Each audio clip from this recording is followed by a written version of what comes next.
गुलबर्गा शहर के शाह बाजार में बीजेपी पार्टी की ओर से पब्लिक मीटिंग रखी गई थी, जिसमें doctor Umesh Yadav BJP MP candidate ने बीजेपी द्वारा किए गए डेवलपमेंट को लेकर लोगों को बताया।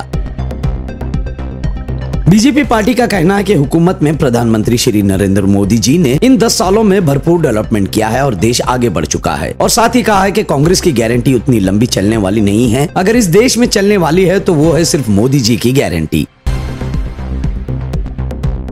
और लोगों से अपील की है कि आने वाले लोकसभा चुनाव में डॉक्टर उमेश यादव को वोट कर जिताएं, ताकि फिर एक बार नरेंद्र मोदी जी प्रधानमंत्री बन सके।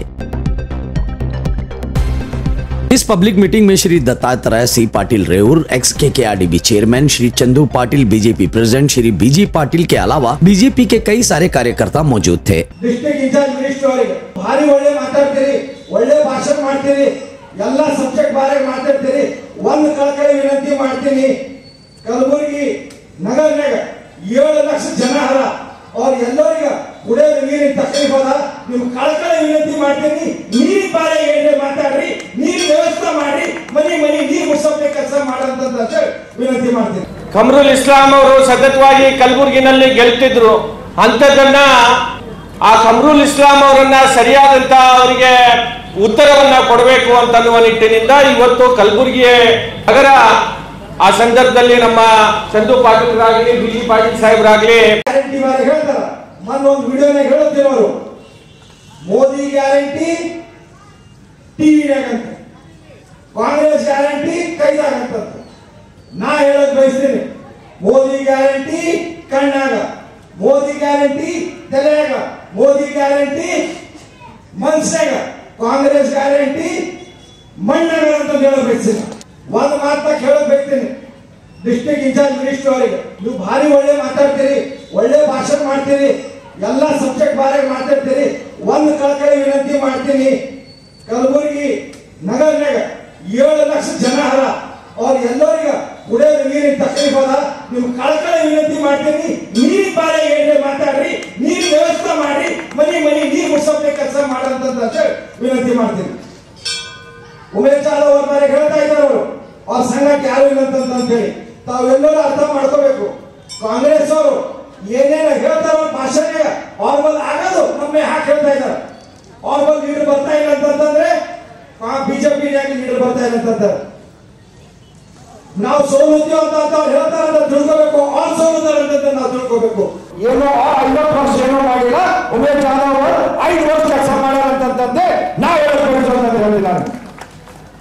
मेगा टेक्सटाइल पार्क ತಂದವರು ಎಂದ್ರೆ ತಂದ ಕಾಂಗ್ರೆಸ್ ಗವರ್ನಮೆಂಟ್ 50 ವರ್ಷ ಕಲಬುರಗಿಗೆ ಎಂದ್ರೆ ತಂದವರು ಎಂದು ಇದು ತಂದಿಲ್ಲ।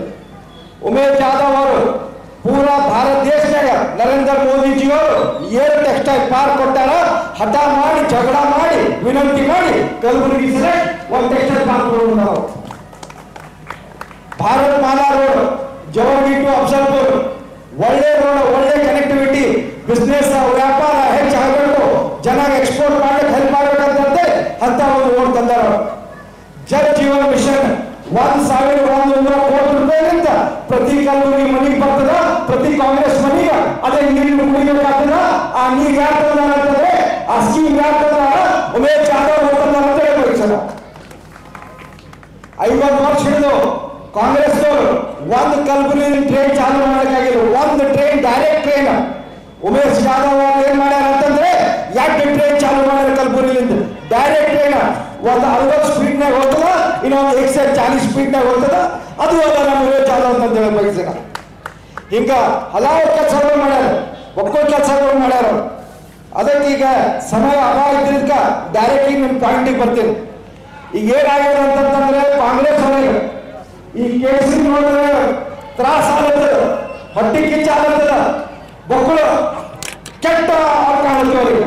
ಅದಕ್ಕೆ ಈಗ ನಾವು ಪಾಠ ಕಲಿಸ್ಬೇಕಂತಂದ್ರೆ ಮತ್ತೊಮ್ಮೆ ನರೇಂದ್ರ ಮೋದಿ ಜಿ ಅವರು ಪ್ರಧಾನಮಂತ್ರಿ ಮಾಡಬೇಕು, ಉಮೇಶ್ ಕಲಬುರಗಿ ಕಲಿಸ್ಬೇಕಂತ ಹೇಳಬೇಕು। ಮನ್ ನೋಡಿರ್ಬೇಕು ನೀವು, ಶರಣ ಜಾತ್ರೆ ಇವೆಂಟ್ ನಮ್ಮ ಮನೆಯಿಂದ ನಮ್ಮ ಅಭಿಮಾನ ಪಡೆಯೋದ್ರಿಂದ 8 ವರ್ಷ ಇದು ಇವಾಗ ನಮ್ಮ ತಮ್ಮ ಅಮಿತ್ ಪಾಟೀಲ್ ನೆನಪಾಗ ಅನ್ನೋದು ಅಸಲು ಅನಿಸ್ತೇವೆ। ಕಮರುಲ್ ಇಸ್ಲಾಂ ಅವರು ಸತತವಾಗಿ ಕಲಬುರಗಿನಲ್ಲಿ ಗೆಲ್ತಿದ್ರು, ಅಂತದನ್ನ ಆ ಕಮರುಲ್ ಇಸ್ಲಾಂ ಅವರನ್ನ ಸರಿಯಾದಂತ ಅವರಿಗೆ ಉತ್ತರವನ್ನ ಕೊಡಬೇಕು ಅಂತನ್ನುವ ನಿಟ್ಟಿನಿಂದ ಇವತ್ತು ಕಲಬುರಗಿ ನಗರ ಆ ಸಂದರ್ಭದಲ್ಲಿ ನಮ್ಮ ಚಂದು ಪಾಟೀಲ್ರಾಗಲಿ ಬಿ.ಜಿ. ಪಾಟೀಲ್ ಸಾಹೇಬ್ರಾಗ್ಲಿ ಚುನಾವಣೆಗೆ ನಿಂತಿರಲಿಲ್ಲ. ಅವಾಗ ಕಲಬುರಗಿ ಒಂದಾಗಿತ್ತು.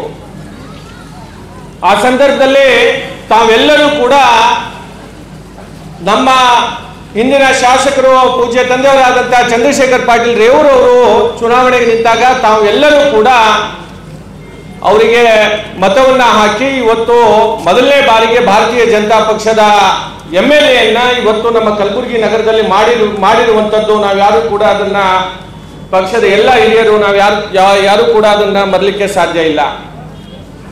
ಮತ್ತೊಮ್ಮೆ ಯಾವ ರೀತಿ ತಾವು ಹಿಂದೆ ನಮ್ಮ ಸೋದರರಾದಂತಹ ಚಂದು ಪಾಟೀಲ್ರಿಗೆ ಬಹಳ ಕಡಿಮೆ ಮತಗಳಿಂದ ಇವತ್ತಿನ ದಿವಸ ಅವರು ಸೋತಿದ್ದಾರೆ. ಖಂಡಿತವಾಗಿ ನಾನು ಈ ಸಂದರ್ಭದಲ್ಲಿ ಹೇಳಿಕೆ ಬಯಸ್ತೇನೆ, ಮುಂದಿನ ದಿನಗಳಲ್ಲಿ ಚಂದ್ರಶೇಖರ್ ಪಾಟೀಲ್ ರೇವೂರವರು ಈ ಭಾಗದಲ್ಲಿ ಶಾಸಕರಾಗಿದ್ರು. ಮತ್ತೊಮ್ಮೆ ಚಂದು ಪಾಟೀಲ್ ಅವರು ಶಾಸಕರಾಗುವುದರ ಮುಖಾಂತರ ಅವರ ಇತಿಹಾಸವನ್ನ ಖಂಡಿತವಾಗಿ ಅವರು ನಿರ್ಮಾಣ ಮಾಡ್ತಾರೆ ಅಂತನ್ನುವ ಮಾತನ್ನ ನಾನು ಈ ಸಂದರ್ಭದಲ್ಲಿ ಹೇಳಿಕೆ ಬಯಸ್ತಾ ಇದ್ದೇನೆ. ಕಾಂಗ್ರೆಸ್ಸಿನ ತಾವು ನೋಡ್ತಾ ಇದ್ದೀರಿ ಪ್ರಚಾರದಲ್ಲಿ ಯಾವ ರೀತಿ ಅವರು ಮಾತನಾಡ್ತಾ ಇದ್ದಾರೆ ಅಂತ ಹೇಳಿ. ಅವರು ಅಭಿವೃದ್ಧಿ ಬಗ್ಗೆನಲ್ಲಿ ಮಾತನಾಡುವುದಿಲ್ಲ. ಮೋದಿಯವರು ಮಾಡಿರುವಂತಹ ಸಾಧನೆ ಬಗ್ಗೆ ಅಥವಾ ಮೋದಿ ಸರ್ಕಾರದಲ್ಲಿ ನಡೆಯುವಂತಹ ಯೋಜನೆಗಳ ಬಗ್ಗೆ, ನಮ್ಮ MP ಸಾಹೇಬರು ಮಾಡಿರುವಂತಹ ಸಾಧನೆ ಬಗ್ಗೆನಲ್ಲಿ ಇವತ್ತು ಅಭಿವೃದ್ಧಿ ಬಗ್ಗೆನಲ್ಲಿ ಚರ್ಚೆ ಮಾಡೋಲ್ಲ. ಅವ್ರು ಏನ್ ಮಾಡ್ತಾರೆ, ಮೋದಿಜಿಯವರಿಗೆ ವೈಯಕ್ತಿಕವಾಗಿ ಟೀಕೆ ಮಾಡೋದು, ನಮ್ಮ MP ಸಾಹೇಬರಿಗೆ ವೈಯಕ್ತಿಕವಾಗಿ ಟೀಕೆ ಮಾಡೋದು, ನಮ್ಮ ಬಿಜೆಪಿಯ ಎಲ್ಲ ನಾಯಕರಿಗೆ ವೈಯಕ್ತಿಕವಾಗಿ ಟೀಕೆ ಮಾಡೋದು ಬಿಟ್ರೆ ಅವರ ಅವಧಿಯಲ್ಲಿ ಕಾಂಗ್ರೆಸ್ಸಿನ ಏನು 60 ವರ್ಷ ನಮ್ಮ ಜಿಲ್ಲೆಯನ್ನ ಏನು ಆಳಿದಾರಲ್ಲ, ಆ 60 ವರ್ಷದಲ್ಲಿ ನಮ್ಮ ಜಿಲ್ಲೆ ಆಳದಂತ ಸಂದರ್ಭದಲ್ಲಿ ಒಬ್ಬ ಶಾಸಕನ ಹಿಡ್ಕೊಂಡು, ಒಬ್ಬ ಜಿಲ್ಲಾ ಪಂಚಾಯತಿ ಸದಸ್ಯನ ಹಿಡ್ಕೊಂಡು, ಗ್ರಾಮ ಪಂಚಾಯತಿ ಸದಸ್ಯನ ಹಿಡ್ಕೊಂಡು ಪಾರ್ಲಿಮೆಂಟ್ ಮೆಂಬರ್ ವರೆಗೂ 60 ವರ್ಷ ನೀವು ನಮ್ಮ ಜಿಲ್ಲೆಯನ್ನ ಆಳಿದಿರಿ. ಆದರೆ ನಿಮ್ಮ 60 ವರ್ಷದ ಅವಧಿಯಲ್ಲಿ ನೀವು ಏನು ಅಭಿವೃದ್ಧಿ ಮಾಡಿದಿರಿ ಅದನ್ನ ಚರ್ಚೆಗೆ ಬನ್ನಿ ಅಂತಂದ್ರೆ ಅದಕ್ಕೆ ಸಿದ್ಧ ಇಲ್ಲ. ಕೇವಲ ವೈಯಕ್ತಿಕ ಟೀಕೆ ಮಾಡುವಂಥದ್ದು ಮತ್ತು ಜನರಿಗೆ ದಾರಿ ತಪ್ಪಿಸಿ ಸುಳ್ಳು ಹೇಳಿ ಇವತ್ತು ಚುನಾವಣೆಯನ್ನ ಮಾಡಲಿಕ್ಕೆ ಕಾಂಗ್ರೆಸ್ನವರು ಬರ್ತಾ ಇದ್ದಾರೆ. ಅದರಲ್ಲಿ ಸ್ವಲ್ಪ ದುಡ್ಡು ಕೂಡ ಬಹಳ ಜಾಸ್ತಿ ಇದೆ ಕಾಂಗ್ರೆಸ್ನವರ ಹತ್ರ. 60 ವರ್ಷದಿಂದ ಅಧಿಕಾರ ಮಾಡಿದಾರಲ್ಲ, ಹಿಂಗಾಗಿ ದುಡ್ಡು ಕೂಡ ಚುನಾವಣೆಯಲ್ಲಿ ಬಹಳಷ್ಟು ದುಡ್ಡು ಹಂಚಿ ಮತಗಳನ್ನ ಪಡಿಬೇಕು ಅಂತ ಹೇಳಿ ಬರ್ತಾ ಇದ್ದಾರೆ.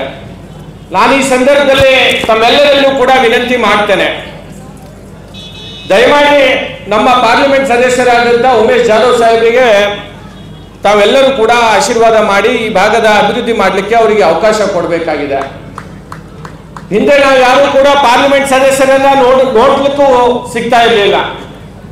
ಆದರೆ ನಮ್ಮ ಉಮೇಶ್ ಜಾಧವ್ ಸಾಹೇಬರು ಒಬ್ಬ ಸಾಮಾನ್ಯ ಪ್ರಜೆ ತರ ಎಲ್ಲರ ಜೊತೆಯಲ್ಲಿ ಸೇರಿ ಇವತ್ತು ಅವರು ಬಹಳ ಚೆನ್ನಾಗಿ ಕೆಲಸ ಮಾಡಿದ್ದಾರೆ. ಇವತ್ತು ಕಲಬುರಗಿಗೆ ಅನೇಕ ಯೋಜನೆಗಳನ್ನ ತಂದುಕೊಟ್ಟಿದ್ದಾರೆ. ಬಹಳಷ್ಟು ಮೋದಿಯವರ ಬಗ್ಗೆ ಈಗಾಗಲೇ ನಮ್ಮ ಅಮರನಾಥ್ ಪಾಟೀಲ್ ಸಾಹೇಬರು, ನಮ್ಮ ಅನೇಕ ಜನ ಹಿರಿಯರು ಕೇಂದ್ರ ಸರ್ಕಾರದ ಸಾಧನೆಗಳ ಬಗ್ಗೆ ಈಗಾಗಲೇ ಅವರೆಲ್ಲರೂ ಕೂಡ ಬಹಳಷ್ಟು ಮಾತುಗಳನ್ನ ಹೇಳಿರುವಂಥದ್ದು. ಸಮಯ ಜಾಸ್ತಿ ಆದ ಕಾರಣಕ್ಕಾಗಿ ನಾನು ತಮ್ಮೆಲ್ಲರಲ್ಲೂ ಕೂಡ ಕೈ ಮುಗಿದು ವಿನಂತಿ ಮಾಡ್ತೇನೆ, ಈ ಬರುವಂತ ಪಾರ್ಲಿಮೆಂಟ್ ಚುನಾವಣೆ ನಮ್ಮೆಲ್ಲ ಕಲಬುರಗಿಯ ಜಿಲ್ಲೆಯ ಭವಿಷ್ಯಕ್ಕಾಗಿ ಮಾನ್ಯ ಮೋದಿಜಿಯವರು ಏನು ನಮಗೆ ಟೆಕ್ಸ್ಟೈಲ್ ಪಾರ್ಕ್ ಅನ್ನ ಕೊಟ್ಟಿದ್ದಾರೆ, ಕಲಬುರಗಿಗೆ ಒಂದು ಸ್ಮಾರ್ಟ್ ಸಿಟಿ ಆಗಬೇಕು, ಕಲಬುರಗಿ ಒಂದು ಮುಂಬರುವಂತಹ ದಿನಗಳಲ್ಲಿ ಒಂದು ಒಳ್ಳೆ ನಗರ ಆಗಬೇಕು ಅಂತ ಹೇಳಿ ಕೇಂದ್ರ ಸರ್ಕಾರದಿಂದ ಅನೇಕ ಯೋಜನೆಗಳನ್ನ ಕೊಡೋರಿದ್ದಾರೆ. ಅದಕ್ಕಾಗಿ ತಾವು ಉಮೇಶ್ ಜಾಧವ್ ಸಾಹೇಬರನ್ನ ಮತವನ್ನ ಹಾಕಬೇಕು ಅಂತ ಹೇಳಿ ನಾನು ವಿನಂತಿಯನ್ನ ಮಾಡ್ತಾ, ಮೋದಿಜಿಯವರು ಕಲಬುರಗಿಗೆ ನಾವು ನೋಡಿದೆವು, ನಮ್ಮ ಚಂದು ಪಾಟೀಲ್ರು ಮತ್ತು ನನ್ನ ಚುನಾವಣೆ ಇದ್ದಂತ ಸಂದರ್ಭದಲ್ಲಿ ರೋಡ್ ಶೋ ಮಾಡಿದ್ರು ಗುಲ್ಬರ್ಗಾನಲ್ಲಿ. ಮೊದಲು ಆ ರೋಡ್ ಶೋ ಎಲ್ಲಿಂದ ಪ್ರಾರಂಭ ಆಗಿತ್ತು ಅಂತಂದ್ರೆ ಉತ್ತರದ ಗಂಜಿಂದ ಆ ರೋಡ್ ಶೋ ಪ್ರಾರಂಭ ಆಗಿತ್ತು. ಇಡೀ ದೇಶದಲ್ಲಿ ಒಂದು ಒಳ್ಳೆ ರೋಡ್ ಶೋ ಮೋದಿ ಅವ್ರದ್ದು ಆಗಿರೋದ್ರಲ್ಲಿ ನಮ್ಮ ಕಲಬುರಗಿಯ ಒಂದು ಕಾರ್ಯಕ್ರಮನೂ ಕೂಡ ಅಂತ ಹೇಳಿ ನಾನು ಈ ಸಂದರ್ಭದಲ್ಲಿ ಹೇಳ್ಬೇಕಾಗತ್ತೆ. ಯಾವಾಗ ಚಂದು ಪಾಟೀಲ್ರನ್ನ ಗೆಲ್ಲಿಸಬೇಕು, ನನ್ನನ್ನ ಗೆಲ್ಲಿಸಬೇಕು ಅಂತ ಹೇಳಿ ದೇಶದ ಪ್ರಧಾನಮಂತ್ರಿ ಒಬ್ರು ಬಂದು ನಮಗಾಗಿ ಇವತ್ತಿನ ದಿವಸ ಅವರು ಚುನಾವಣೆಯಲ್ಲಿ ಭಾಗವಹಿಸ್ತಾರೆ ಅಂತಂದ್ರೆ ನಮ್ದು ಕೂಡ ಕರ್ತವ್ಯ ಇದೆ. ಇವತ್ತು ಮೋದಿಜಿ ಅವರಿಗೆ 3ನೇ ಬಾರಿಗೆ ದೇಶದ ಪ್ರಧಾನಮಂತ್ರಿ ಮಾಡಲಿಕ್ಕೆ ಇವತ್ತು ನಮ್ಮ ಉಮೇಶ್ ಜಾಧವ್ ಸಾಹೇಬ್ರನ್ನ ನಾವು ಗೆಲ್ಲಿಸಬೇಕಾಗಿದೆ ಅಂತ ಹೇಳಿ ನಾನು ಈ ಸಂದರ್ಭದಲ್ಲಿ ಹೇಳ್ತಾ, ಈ ವಿಧಾನಸಭೆ ಚುನಾವಣೆ ಸಂದರ್ಭದಲ್ಲಿ ಕಾಂಗ್ರೆಸ್ನವರು ಹೇಳ್ತಾ ಇದ್ದಾರೆ ಗುಲ್ಬರ್ಗ ನಗರದಲ್ಲಿ ಯಾರು ಕೂಡ ಗೆಲ್ಲಲಿಕ್ಕೆ ಆಗಿಲ್ಲ ಅಂತ ಹೇಳಿ. ಸ್ವಾಮಿ, ನೀವು ಮ್ಯಾಚ್ ಫಿಕ್ಸಿಂಗ್ ಮಾಡಿ ಈ ಚುನಾವಣೆಯನ್ನ ಗೆದ್ದಿದ್ದೀರಿ. ಈಗೇನು ನಮ್ಮ ಸ್ನೇಹಿತರು JDS ನವರು ನಮ್ಮ ಜೊತೆಯಲ್ಲಿ ಸೇರಿದ್ದಾರಲ್ಲ, ಆ JDS-ನ ಕಾರ್ಯಕರ್ತರು ಅವರು ಹೇಳ್ತಾ ಇದ್ದಾರೆ ಕಾಂಗ್ರೆಸ್ನವ್ರು ಬಂದು ಇಲ್ಲ ಅಂದ್ರೆ ನಮ್ಮ ಚಂದು ಪಾಟೀಲ್ರನ್ನ 100ಕ್ಕೆ 100 ಗೆಲ್ತಾ ಇದ್ರು. ನೀವು ಏನಾದರೂ JDS ಜೊತೆಯಲ್ಲಿ ಒಳಗೊಪ್ಪಂದ ಮಾಡಿಕೊಂಡು ಅವ್ರು ಗೆಲ್ತಾರೆ ಅಂತ ಹೇಳಿ ಇವತ್ತು ಅವ್ರ ಜೊತೆಯಲ್ಲಿ ಸೇರಿ ತಾವು ಚುನಾವಣೆಯನ್ನ ಮಾಡಿದ್ದಕ್ಕಾಗಿ, ಇವತ್ತು ಮ್ಯಾಚ್ ಫಿಕ್ಸಿಂಗ್ ಮಾಡಿದ್ದಕ್ಕಾಗಿ ತಾವು ಗೆದ್ದಿರುವಂತದ್ದು ಈಗ ಜನರಿಗೂ ಕೂಡ ಗೊತ್ತಾಗಿದೆ. JDS ದವರು ಕೂಡ ಈ ಚುನಾವಣೆಯಲ್ಲಿ ನಮ್ಮ ಜೊತೆಯಲ್ಲಿ ಸೇರ್ಕೊಂಡಿದ್ದಾರೆ. ಈ ಚುನಾವಣೆಯಲ್ಲಿ ತಮಗೆ ತಕ್ಕ ಪಾಠ ನಮ್ಮ ಕಲಬುರಗಿಯ ಜನ ಕಲಿಸ್ತಾರೆ ಅಂತ ಹೇಳಿ ಈ ಸಂದರ್ಭದಲ್ಲಿ ಹೇಳ್ತಾ ನನ್ನ ಮಾತುಗಳನ್ನು ಮುಗಿಸ್ತೇನೆ. ಜೈ ಹಿಂದ್, ಜೈ ಕರ್ನಾಟಕ.